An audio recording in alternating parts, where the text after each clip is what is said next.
So dito tayo ngayon mag dumpsters.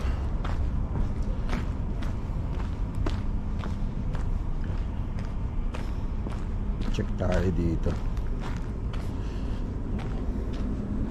Ito ng TNT.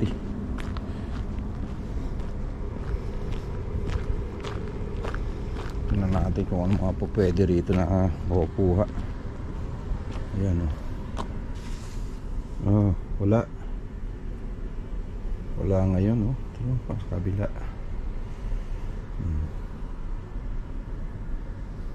Minsan yung dumpsters depende rin dun sa lugar eh, kung ano yung mga pupwede na pagtapunan ng mga veggies. So ito kasi grocery store din dito, kaya lang hindi natin alam kung anong meron dito sa mga katulad nito. Siguro na pick up na to, kaya ano siya, wala na naman no? Puro recycle na lang ang mga nandyan. Sa kabila, sa kabila meron pa sa kabila eh. Ayan o. So kung napapansin nyo, may mga green bean at saka mga black bean. Yung mga black bean yata parang disposal din yan eh. Parang pag green bean ba yung mga nabubulok. Ayan.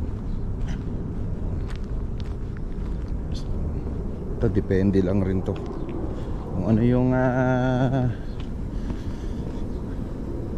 mga dumpsters o yung mga garbage can na pwedeng pagtapunan.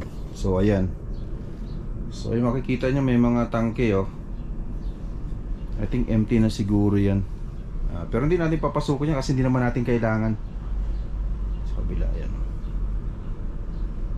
Kaya ganun lang.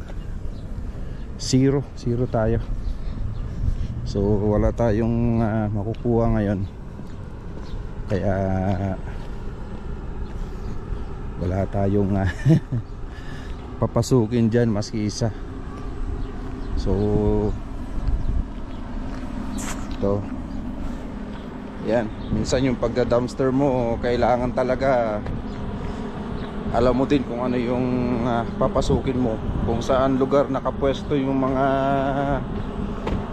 dumpsters. Kasi pag ganitong mga nasa grocery store, mga tindahan ng mga damit, ng mga cosmetics, appliances, wala ka rin makuha. Yeah. Kaya hanggang dito na lang mga idol. Zero tayo ngayon. Isang magandang hapon.